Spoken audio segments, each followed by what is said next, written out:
You are listening to Personalization Outbreak, a podcast about the collapse of traditional corporate standards in today's more personalized world. I'm Glenn Llopis.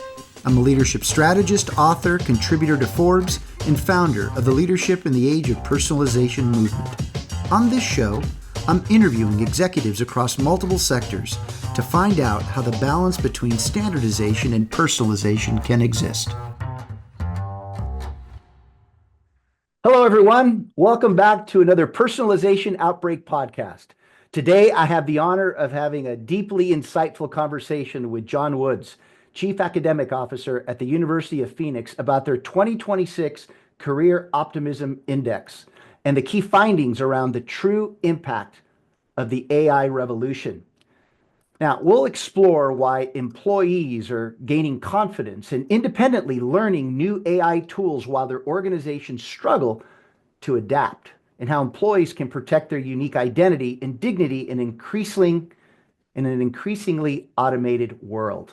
Now, before we get started, please click the like button below, share it with your colleagues, and subscribe to our YouTube channel and social media at Glenn Llopis. John, it's great to connect with you again. It's been 5 years. You look good, and congratulations for everything that you and the University of Phoenix have accomplished in such a short time. What a ride, huh? Yeah, it's been a great ride. Thanks, Glenn, for having me on. And 6th year here for the Career Optimism Index, and 5th year, I think you're right, talking to you about it. So glad to be back and excited to dive into these results.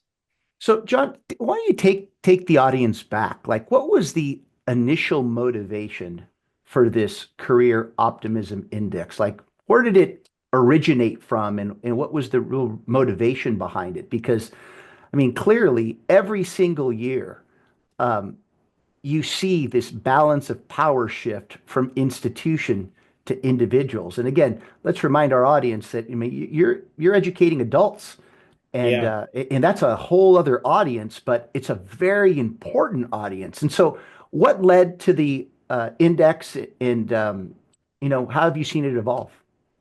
Yeah, thanks, Glenn. Let's see. We have served working adults now. We're having our 50th anniversary as we speak here. So we were, I think, the first institution that was purpose-built to do that. We'd always been innovative thought leaders, pioneers in our space, and felt serving a working adult that we had a rightful place commenting on what's happening in the workforce, since the folks that we educate are already in the workforce in large part. Some 85% come to us already working full time. So we founded this Career Institute. I think as a placeholder, we made me the founding director of it. It's still a role I have today. Can't seem to shake. But in founding that institute, we created a place where we believed that we could produce thought leadership research on the field, centered primarily around the issues facing working adults. We did this first study, as I said, 6 years ago, and we surveyed workers just to get a sense for what they're thinking and feeling about their career prospects. And I think it was in year 2, we added a dimension to the study where we also surveyed employers, and we've continued that. So it's a large study. As you said, it shows some shifts in the power dynamics back and forth over the years between workers and their employers. It also highlights quite frequently some disconnects between those two groups Mhm. in terms of thoughts and feelings about what's happening in the world and the workforce specifically. We did the survey dating back to when things were really topsy-turvy, when we went through COVID.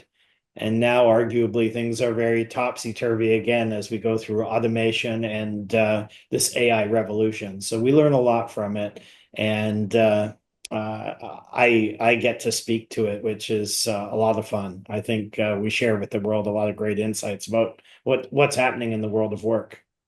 So, John, on that note, I mean, you alluded to it a little bit, but I like to double down a little bit more.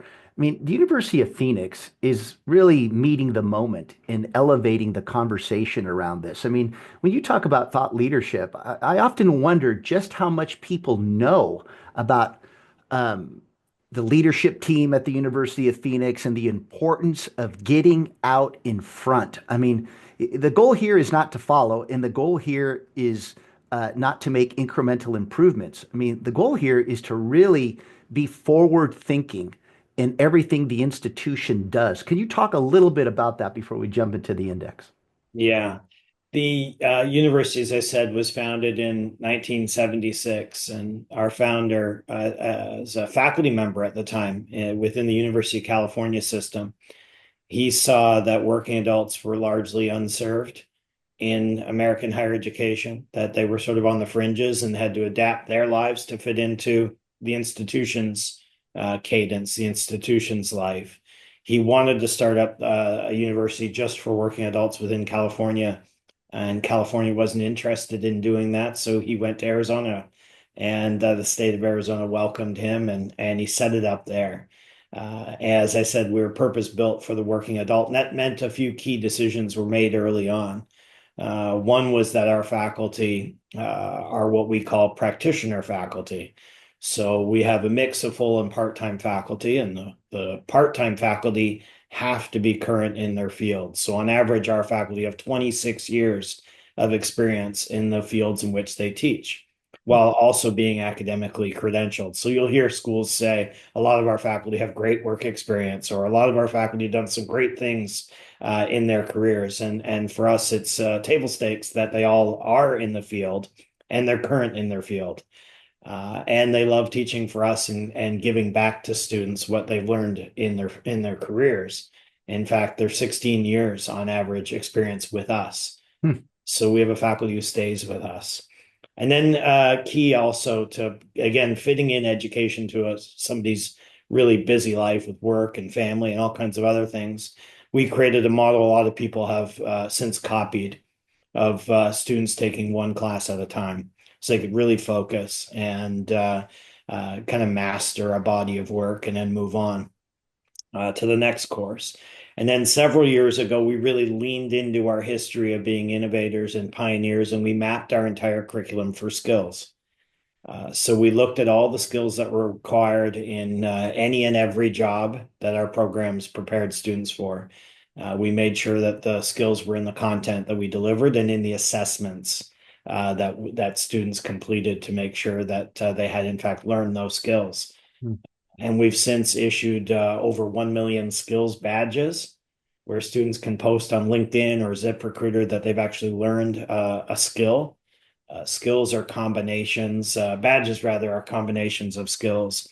And they really give our students, I think, a leg up in signaling to a boss or a prospective boss what they know how to do. What they've learned to do, it's no longer good enough to say I have a bachelor's degree in business, because nobody really knows what that means. But when you break it down to the skill level, students, we think, can get value along the way for what they've learned, which helps build their confidence and signal what they're able to do, and helps them maybe get a better position multiple times along the way, as opposed to waiting several years to finish their degree at a part-time pace and then trying to articulate what it is they've learned and why they should get a new job or a promotion. Well, it sounds to me like you're preparing adults to get out in front of change before circumstances force their hand. And I think that's a key element of this whole skills-based education. So as we move forward into the discussion, I mean, we're going to be talking about a lot of things. I want to make sure we frame this right for our audience. We're going to talk a little bit about the AI revolution and, of course, career optimism, maintaining your authentic identity in the age of AI, and then protecting human dignity during organizational AI adoption. So let's start with the first, John. I mean, what surprised you most about the findings in the Optimism Index regarding worker confidence and AI?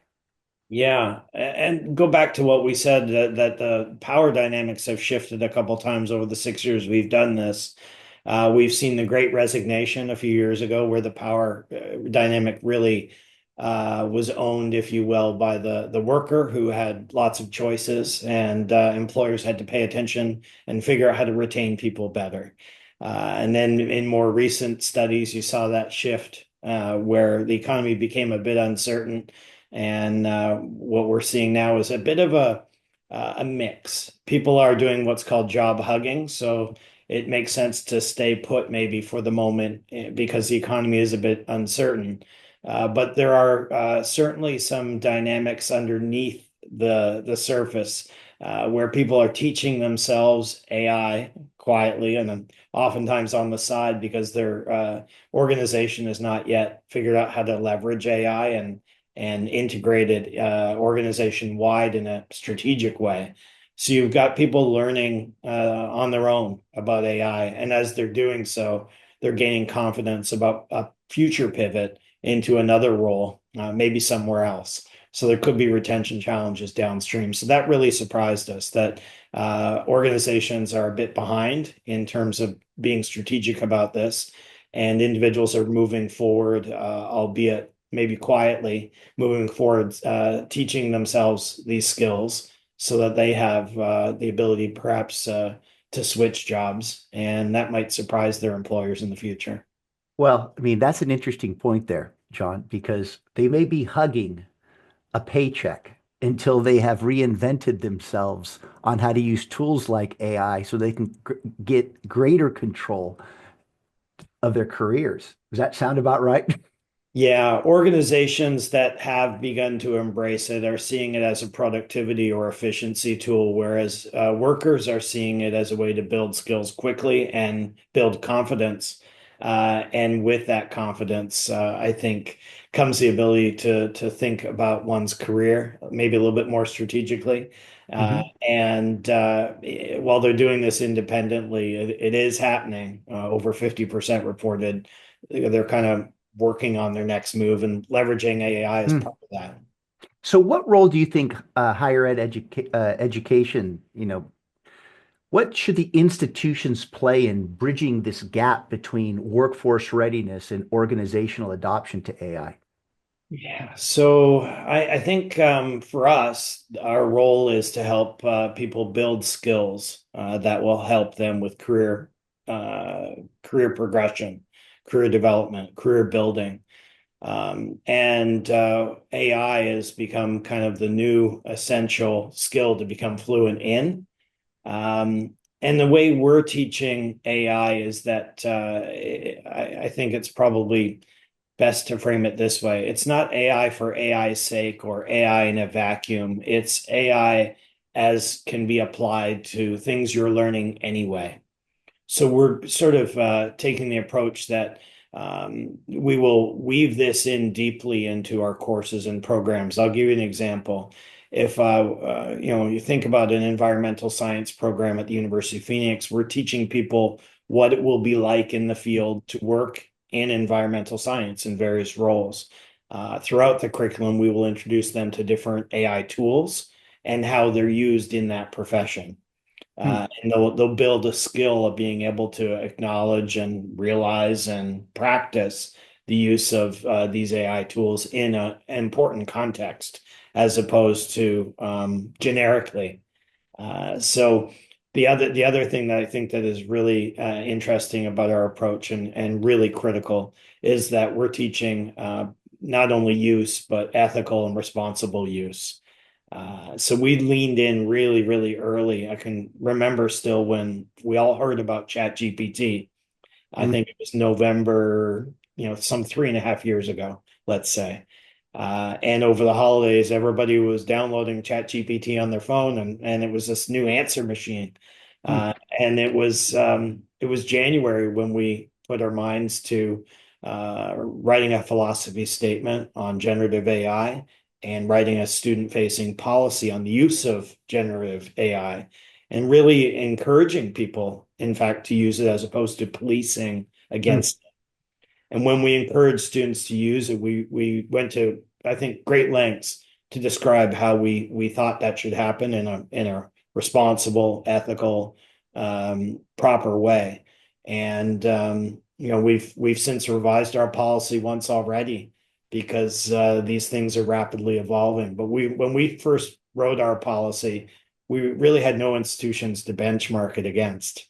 The second time through, as the technologies had evolved, Most schools had a policy on AI use for students, and most of those policies were more of a policing nature as opposed to a teaching, leaning into it sort of approach like we took. So students are building AI skills. I think that's a key responsibility that we have as an institution, that our students come out AI fluent and know how to use AI in context and know how to use it ethically and responsibly. Well, I've got to believe that employers need to be themselves taking some of your courses because, I mean, this is something that employers were not, um, they're not designed to create courses like this. I mean, it's kind Yeah. of, we all got to go back to school again to learn how to do our job now that this tool's around. But you mentioned something about fluency, John. And again, um, I know these things are a bit subjective, but give us a sense of if someone, someone that's listening to this or watching this right now, they heard you say fluency. How does the University of Phoenix define AI fluency? Yeah, I think first to your earlier point that you just made there, organizations could learn a thing or two about AI adoption. The Career Optimism Index sort of supports that. 62% of employers are acknowledging that their policies aren't yet keeping up with their workers' use of Hmm. AI. So they've got some catch up to do there. Fluency for us, Glenn, is that there's a wide range of tools and there's a myriad of ways to use them.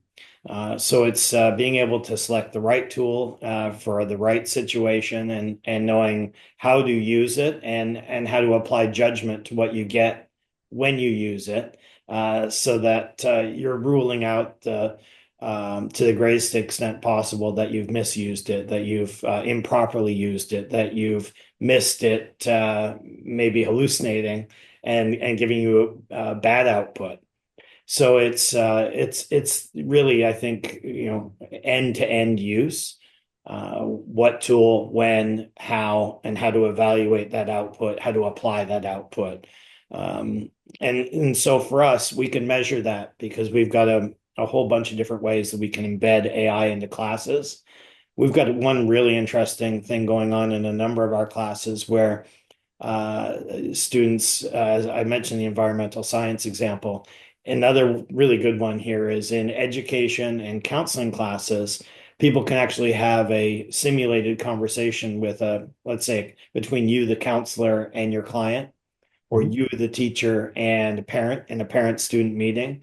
And AI plays the other role. And you've got to go through that exercise, but then you've got to evaluate, self-reflect on that conversation you had, knowing your faculty member is also going to have that transcript and give you feedback as well. So that's leveraging AI in real time, but also reflecting back on the learnings and getting feedback from your faculty member. So there are a lot of different ways AI can be used and learned while you're using it as well. So, John, let's shift gears because this is a nice little transition. I mean, to be fluent, right? You've identified that. But how do all these tools start to interfere now with one's identity? And I want to make sure that I frame this just for our audience a bit. Um, and I could just share from my own experiences. If I were to ask the people listening or watching right now, and I said, define your identity for me as an individual, I could tell you that most would they would define it by their job that they have. If I asked them, so what are the unique ways that you think when you're practicing your identity? And they'll share more often than not certain protocols or standards that they've been taught how to practice. And so part of what I've seen is that AI has mastered standardization. You talk to AI about any function, it's mastered the basics. So the question I have is when you're trying to engage with this tool that's very, very powerful, um, and I think you mentioned the word illusion earlier. I mean, this thing can be tricky because who do you have more trust in? Your own thinking that contributes to the interactivity, or the tool's outputs.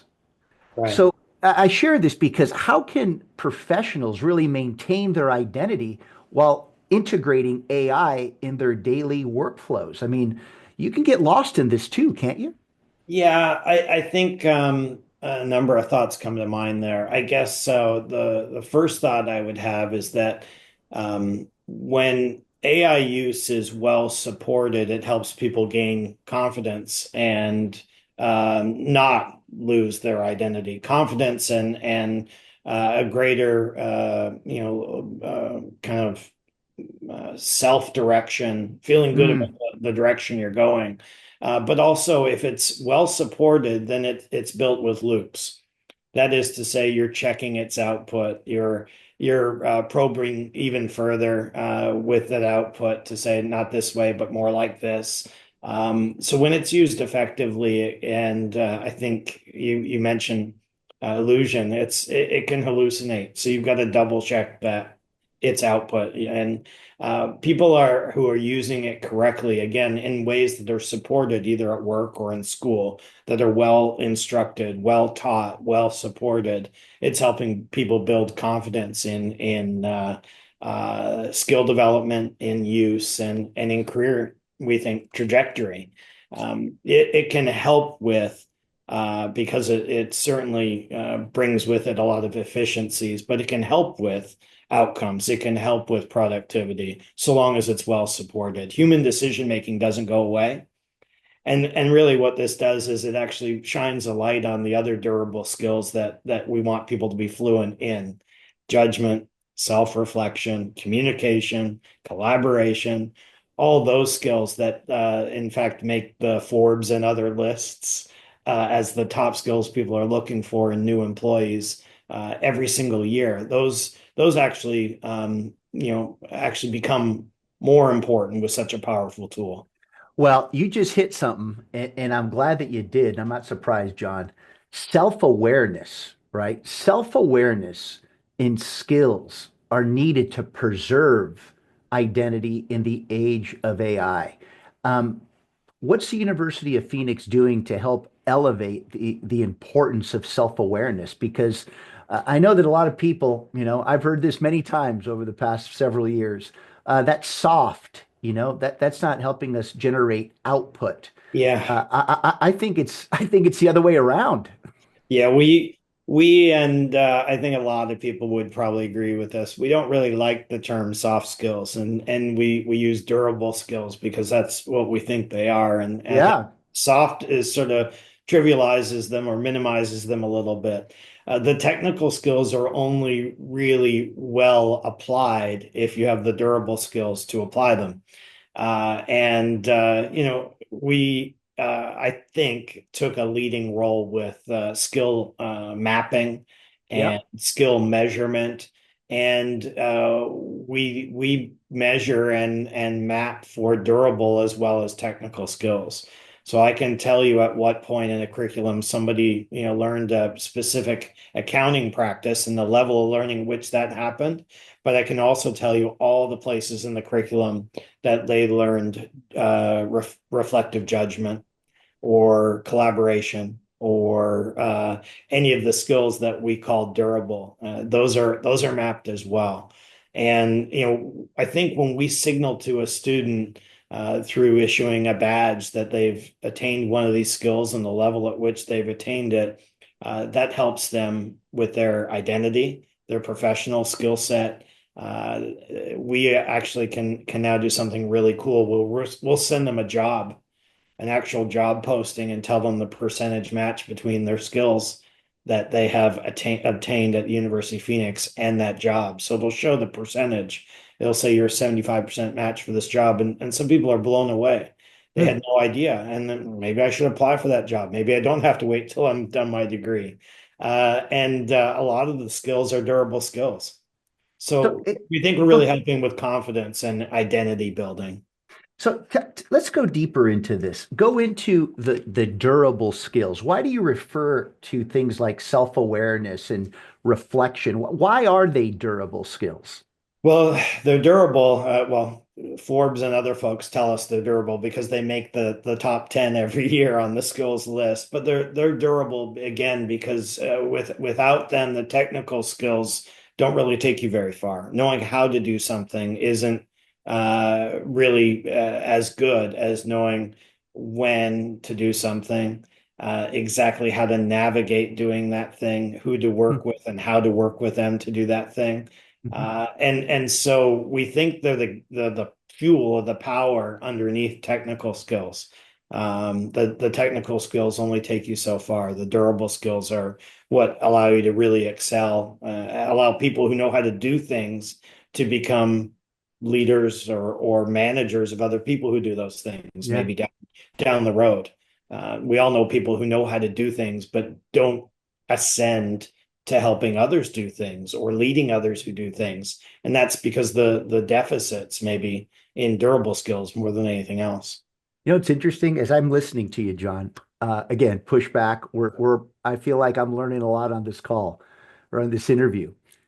The more I hear you, the more I hear you delivering maybe a message that is saying AI is going to require us to own these durable skills, um, because it's creating by default an awareness of what it is that matters to us, while the outputs from the tool give us that opportunity to reflect upon what they're advising us or telling us we should do versus what we think is right. This is a disruption in standardization.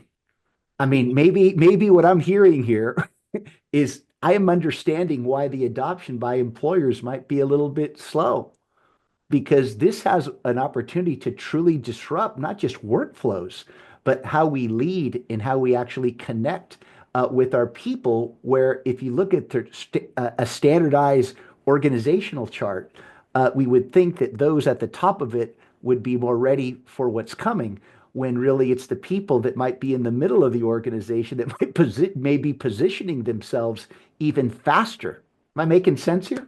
Yeah, no, absolutely. I believe what you're saying, and I guess I would frame it this way additionally. So let me do an Please. Uh, and we're seeing, I think, a dramatic shift in how people learn.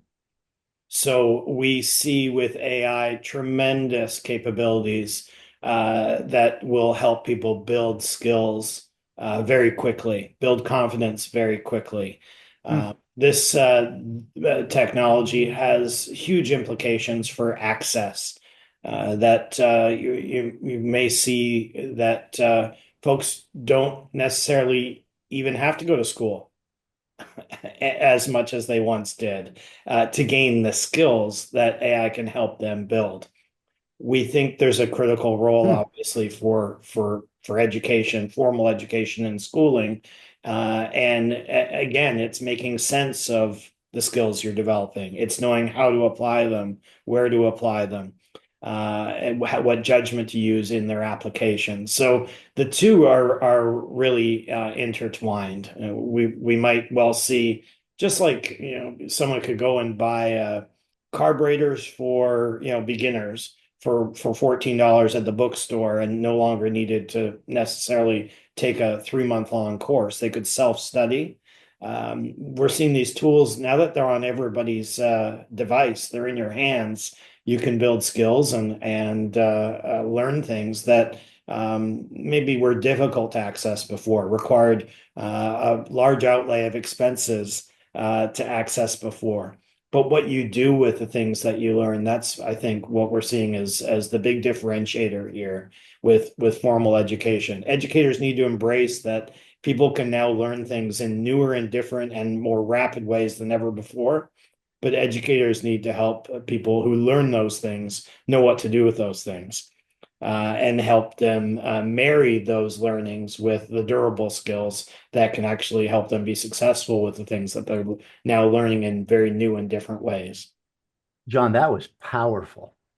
And this is what it reminded me of. If I could use a personal example, and I'll make this quick. I remember when I finished really my career break early in my career, in my really it was my mid 20s. I worked with Sunkist, and I led their juice beverage division. And as a fairly young executive, I also took myself out of a job because I helped the organization license the brand. And when that license took place, I had to move on. When you're that young, which at this point I was probably about 29, I had to go find another job. And it was going to be difficult for me to find that kind of job at that stage of my life back then, right? This is years ago. So what I did instead is I asked myself, what skill gap do I have? I kid you not. And the first thing it was is that I needed to be more involved on the operations side. And I needed to be more in touch with manufacturing because I had a very long career in the food and beverage industry. Those 3 years helped me pivot my career as I was doing what you guys are formerly doing is now you're teaching skills. Back then, I had to go find the skill, hoping that I was making the right decision. And as I've navigated my entire career, I've always looked for the gaps in the skills that I needed. And what you're basically saying now is, hey, Glenn, we could have probably saved you 10 years if we were living this day back then. And I think the onus here is that that individual, kind of to wrap up the identity side, these tools need to really help them get to know who they are so that they can independently make those decisions and partner with institutions like the University of Phoenix to show them not just how to navigate and find those skills, but then to help them match the right careers. This model makes so much sense to me because what it's telling me is that I don't have to follow a linear path anymore. I need to follow the path that's in my best interest based upon what matters to what I want to do, not what the path has told me I should do. Is Yeah. that Yeah, absolutely. And people are not uh, victims in all this, right? Skill development is it's lifelong. You can be, as you were, very strategic about it. And the technical skills are we'll say somewhat commoditized today in terms of I can go out and teach myself how to fix a car if I want, again with that $14 book or with a YouTube video that I didn't pay anything for. And so Hmm. skill development has become cheap and readily available. And with AI, it's in the palm of your hand. Durable skills, I think, require human interaction and a human touch. And I think that's really super important for education, even when skill development becomes easily attainable in terms of technical skills. The durable skills involve people at the end of the day. Well, and I think that's the game changer now, right? I mean, we are clearly living in the age of personalization. All of this stuff requires more greater, like you called it, the durable skills, but it also requires us to realize that we as employees and adult learners, we can't fall into these traps either. I mean, because they are opportunities for growth, which really takes us to the final part of our discussion around human dignity and organizational AI adoption. So, how can, John, organizations ensure that AI adoption actually enhances rather than diminishes the dignity of their workforce? I mean, because remember, a lot of these employees, especially adult learners, many of them have, fallen into this way of working that now is fundamentally changing and requires more of their dignity in order to adopt to these new changes. So, any thoughts on that? Yeah, I have a number of thoughts on that. I think this technology first off, has given us the potential to identify skills that are possessed by a group of workers, let's say, in a particular position. Think about maybe a large organization that has a role that hundreds of people hold. AI actually gives us the opportunity to examine that group of employees and their work product, the kinds of things they do and the things they produce. And I think AI can actually sort of crawl over that and infer the skills that that group has and is demonstrating. Why that's important is I think it can identify for the organization gaps to what you Hmm. just said between what they know how to do and are demonstrating that they can do. And maybe that next position, the organization would like them to stick around, be retained, if you will, and evolve into so that they have a career path. AI can help us do that.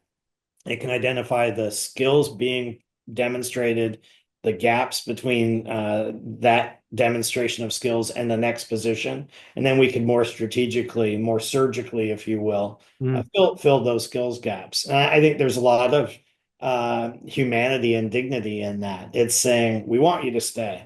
Hmm. In fact, running through the Career Optimism Index for the entire time we've been doing it is that workers feel a greater sense of loyalty to their employer if their employer has had conversations with them about their career, has intentionality about their career path, provides training and development and mentoring.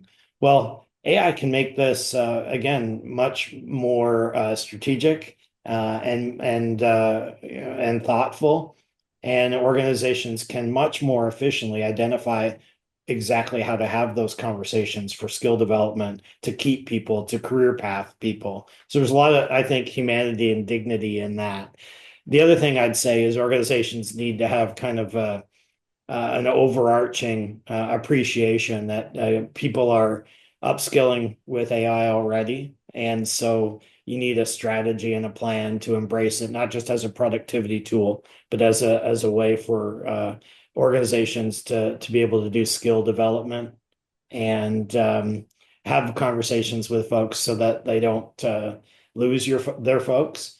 And then I gave you my third thought, and be interested to hear what you have to say. At Phoenix, um, we have thousands of faculty who we're asking to lean into this Hmm. policy we have, which says we want students to use AI. We encourage it to happen.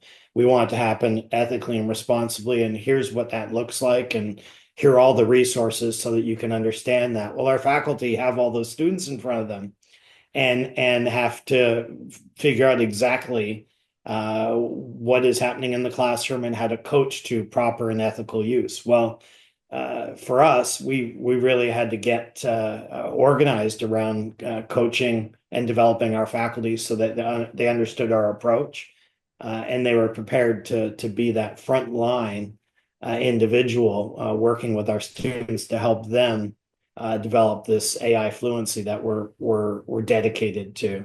So for us and our big massive group of employees who are our faculty, we provided an awful lot of training and development and coaching and understanding, especially as this thing is moving so quickly and evolving each and every day. That's a group of people we rely on to make that student experience really, really special. And we've really, dedicated a lot of thought and time to developing those faculty to be able to do that. Well, first of all, I have to believe that at some level, the faculty, as excited as they were, they probably went into that with some curiosity, like, how are we going to transition this? Because the more I listen to you, John, and I didn't have this thought before we started, so thank you. AI, let me go back. When you go back to the traditional model, not just of higher education, but even organizations, is very simple. Let's you do these sk you have this job, you perform these responsibilities, and everybody does that, we'll find some level of predictiveness. We know that model doesn't work anymore. You have multiple generations, different types of people. Again, personalization on steroids right now. So many opinions out there, so many points of view. But for years, including now, you still see how suppressed individuals in those workplaces have felt because they haven't been able to really talk with a level of conviction about what they really think. What this tool is now doing, it's in a sense, it's almost helping them unleash what they've always wanted to say because they didn't have the conviction to say it. And now that they have the tool that gives them more confidence, they're going to start leaning in a bit more. Yeah. So if I'm a professor, faculty, and I'm now letting go a bit for you to have your own points of view on the things that I'm teaching you, I think everybody wins in this environment Yeah. because now, even though one might be letting go, they're letting go to allow that community of students to have their own points of view, which then further enriches the expertise of that professor. So that's how I'm responding to this. And why am I? And if you go back into the workplace, imagine that type of an environment. I mean, isn't this just setting us up for more innovation? In theory, yes. In practicality, depends upon who that faculty member is. It depends upon who that leader is. It Yeah. depends on whether they are ready to let go part of what they think is their competitive advantage, but in a different environment of learning. Yeah, whether it's a faculty member or a supervisor, a learner or a worker, people are building confidence, but without ethical awareness, critical thinking, that new set of skills and the newfound potential adaptability is it just isn't there. The two need to be married. But for the organizations that do a good job of this, whether they're educational organizations or companies, you're going to have I think, a workforce that appreciates it, that embraces it, and I think the fuel, like you said, for innovation is on steroids. No question. And it's interesting because the durable skills are now it's now they're just non-negotiable because that new environment of interaction and collaboration is going to require it. Yeah, This yeah, has been very enlightening for me, John, and I really appreciate how you're opening our eyes to not just what's happening now, but the through line in this whole conversation is how ready is the individual and the institution? What are yeah. they doing to get out in front of this? And I think that's, maybe the question that, we could end on, John, is who's helping organizations get out in front of this? I know we're helping the adult learner, but as an institution, boards, large established institutions, and even the smaller mid-sized companies, I got to believe it's a field day for them. But how do we get to a point where there's some real strategy around this? Because I mean, as the technology becomes more mature, I mean, we've all seen it. It's kind of scary. I mean, so where do you think where's the next phase of this going? Let's call it that, because Yeah. Well, I do think we're witnessing, a dramatic shift in how people learn. I think, call it luck, but or whatever. But we happen to be living in a time where we're seeing probably one of, if not the most dramatic shifts in how people learn. And we've seen it at the university. I see it in my kids, I'm uh, sure. and how they use these tools and are learning differently. And in organizations, ultimately, workers within organizations are learners. And so I think what we're practicing at the University of Phoenix, and organizations could pay close attention to and practice with their employees, again, is the marriage of quick skill development without the other piece, the piece it should be married to, which is the durable skill development, will have them only going so far.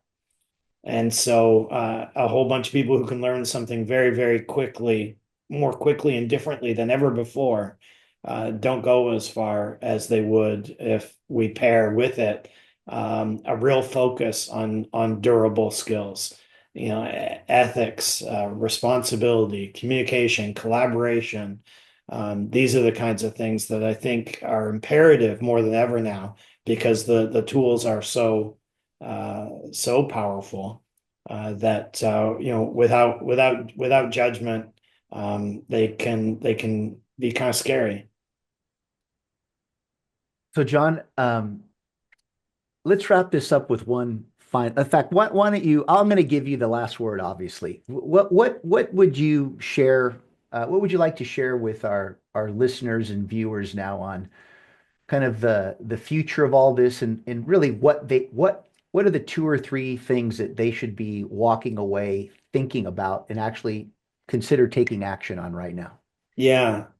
Well, you talk a lot in your work, Glenn, about human dignity, and I think we're seeing that dignity every single year when we do this study is tied to clarity. It's tied to mentoring. It's tied to career pathing. It's tied to seeing opportunity. These things engender loyalty. They help organizations with retention. And I think what we're seeing more than ever is that uh, this is really, really important now, because skill development that can make somebody ready to go elsewhere in a weekend. My son learned a few different things using AI in a weekend, and then started applying for different jobs because his organization wasn't really having good conversations with him about his Uh-huh. career. So, if we want to talk about human dignity and where this is all going, it's that skill development will happen really, really quickly. Organizations need to pay close attention to that, and more than ever before, do the right things in terms of career pathing and mentoring, structured policies and strategies around AI. Or else they're in next year's career optimism index, we're going to see that the power dynamic shifted again, and workers are jumping ship and going elsewhere. Extraordinarily insightful conversation, John. I'm so grateful for your time, and thank you again to you, the University of Phoenix, its faculty, its leadership. Tremendous respect, and this discussion is one that everyone needs to listen to. So thank you so very much for your time today, John. Thanks, Glenn. Enjoyed chatting with you again. Hey, let's do it again sooner than later, my friend. All right, sounds good. Thank you so much, John. Thanks for listening to Personalization Outbreak. Make sure to subscribe so you never miss a show. If you enjoyed the content, visit ageofpersonalization.com to check out our free streaming video series and learn how to get involved in the movement. I'm Glenn Llopis. I wish you a good day, and remember, without strategy, change is merely substitution, not evolution.